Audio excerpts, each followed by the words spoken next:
Hello दोस्तों, कैसे हैं। मैं विक्रम सिंह एक बार फिर से आपके सामने अपने यूट्यूब चैनल रैपिडो क्लासेस पर। दोस्तों, जो लोग पहली बार वीडियो को देख रहे हैं, वीडियो को शेयर करें, चैनल को सब्सक्राइब करें और बेल आइकन का बटन प्रेस करें।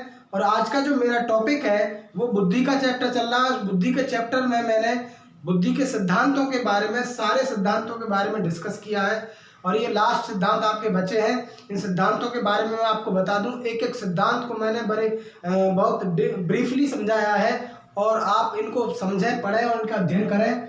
चलिए चलते हैं अपने सिद्धांत की तरफ। जो नेक्स्ट सिद्धांत है हमारा, वो सिद्धांत है तरल एवं ठोस बुद्धि का सिद्धांत। तरल एवं ठोस बुद्धि का सिद्धांत, ये सिद्धांत रेमंड कैटल एवं जॉन हॉर्न ने दिया था। रेमंड कैटल और जॉन हॉर्न ने, ये आप नोट कर लेना अपनी उसमें पुस्तक कॉपी में जो आप लिख रहे हो। तो ये सिद्धांत जो है रेमंड और जॉन हॉर्न ने दिया था, जॉन हॉर्न। और दोस्तों, इस सिद्धांत के अंतर्गत इन्होंने स्पीयरमैन की तरह, जैसे स्पीयरमैन ने अपने द्विकारक सिद्धांत में बताया था कि बुद्धि के दो कारक होते हैं, एक सामान्य कारक और एक विशिष्ट कारक। सामान्य कारक में इन्होंने बताया कि सामान्य प्रॉब्लम्स को सॉल्व करने के लिए सामान्य बुद्धि कारक का प्रयोग किया जाता है। उसी प्रकार विशिष्ट समस्याओं को सॉल्व करने के लिए विशिष्ट अनुक्रियाओं का, विशिष्ट बुद्धि का प्रयोग किया जाता है। इसी तरह इन्होंने बताया कि रेमंड कैटल और जॉन हॉर्न ने बताया कि बुद्धि के अंदर सामान्य और विशिष्ट कोई कारक नहीं होते। बुद्धि के अंदर दो फैक्टर्स होते हैं, दो कारक होते हैं। एक होता है तरल बुद्धि और दूसरी होती है ठोस बुद्धि। इन्होंने तरल बुद्धि को क्या कहा है, सामान्य समस्याओं को सॉल्व करने के लिए हम जिस सामान्य बुद्धि के कारकों का प्रयोग करते हैं उसे हम तरल बुद्धि कहते हैं।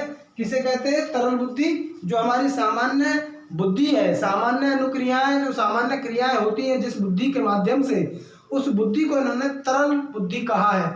और जो विशिष्ट आपकी समस्याएं होती हैं, जो प्रॉब्लम्स होती हैं, परिस्थिति होती हैं, उनको सॉल्व करने के लिए किसी विशिष्ट अनुक्रिया का ही लगाना जरूरी होता है, विशिष्ट बुद्धि का लगाना जरूरी होता है, उसको बोल रहा है इन्होंने ठोस बुद्धि। इन्होंने कहा है कि जटिल और विशिष्ट अनुक्रियाओं को सॉल्व करने के लिए जिन विशिष्ट कारकों का, हम बुद्धि के कारकों का प्रयोग करते हैं, उसे ठोस बुद्धि कहा है। तो आप यहाँ नोट कर लेना, ठोस बुद्धि और तरल बुद्धि किसे कहते हैं। इनकी डेफिनेशन मैंने बीच में यहाँ लिख दी है। ये तरल बुद्धि की यहाँ तक है और ठोस बुद्धि की यहाँ तक डेफिनेशन मैंने लिख दी है। आप इसको देख लेना, समझ लेना। ये मैंने इसको लिख दिया है, इसको समझा दिया है। नेक्स्ट आपका सिद्धांत है पदानुक्रम या क्रमिक महत्व का सिद्धांत। ये क्रमिक महत्व का सिद्धांत 1949 में बर्ट और बर्नर ने दिया था। इस सिद्धांत के अंतर्गत इन्होंने बताया कि बुद्धि का जो क्रम होता है, बुद्धि का जो कारक होते हैं, वो एक पदानुक्रम में, यानी कि क्रम में काम करते हैं। जैसे इन्होंने बताया कि एक पिरामिड की तरह इन्होंने दर्शाया कि सबसे पहले सामान्य कारक काम करेंगे, फिर विशिष्ट कारक काम करेंगे, फिर समूह कारक काम करेंगे। इस तरीके के ये एक क्रम के अनुसार बताया है। तो इस सिद्धांत को पदानुक्रम या क्रमिक महत्व का सिद्धांत कहा है। और ये सिद्धांत 1949 में बर्ट और बर्नर ने, इन दोनों ने मिलकर दिया था। नेक्स्ट सिद्धांत है कैरोल का त्रिस्तरीय सिद्धांत।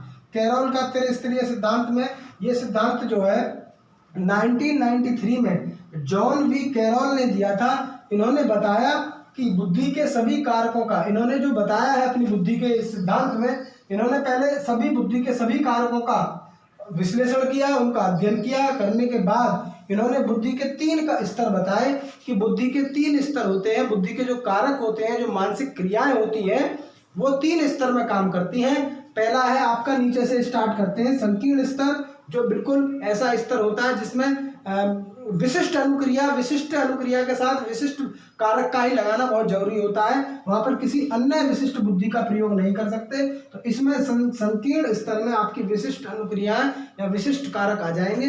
विशिष्ट बुद्धि के कारक होते हैं वो सारे संकीर्ण स्तर में आ जाएंगे। दूसरा है विस्तृत स्तर। इसमें विस्तृत स्तर में आप इसको हर एक समस्या को सॉल्व करने के लिए उसका अलग से एक बुद्धि का कारक होता है, उसको सॉल्व करने के लिए। जैसे तरल बुद्धि के लिए सामान्य जो अनुक्रियाएं होती हैं उनको सॉल्व करने के लिए तरल बुद्धि का प्रयोग किया जाता है। विशिष्ट आपकी समस्याएं होती हैं उनको सॉल्व करने के लिए ठोस बुद्धि का प्रयोग किया जाता है।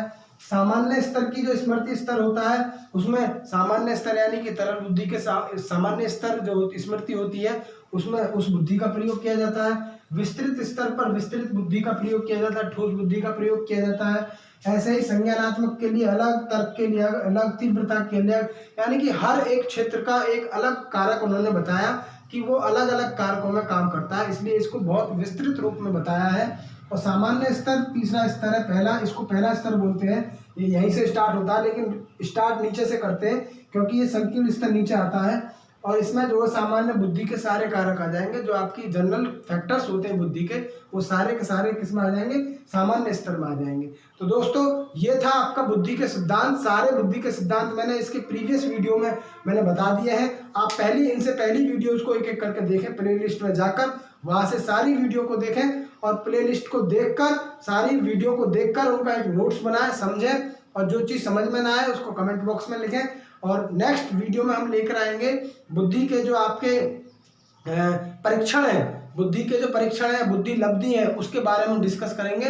तो देखते रहिए रैपिडो क्लासेस यूट्यूब चैनल। और हाँ, ये वीडियो को बनाने में इतनी मेहनत करनी पड़ती है, इतनी ज़्यादा मेहनत करते हैं हम लोग। आप वीडियो को शेयर ज़रूर करें और लोगों से बोलें कि भाई रैपिडो क्लासेस जो यूट्यूब चैनल है उसको सब्सक्राइब करें और बेल आइकन का बटन प्रेस करें और लोगों तक ज़्यादा से ज़्यादा पहुँचाएँ।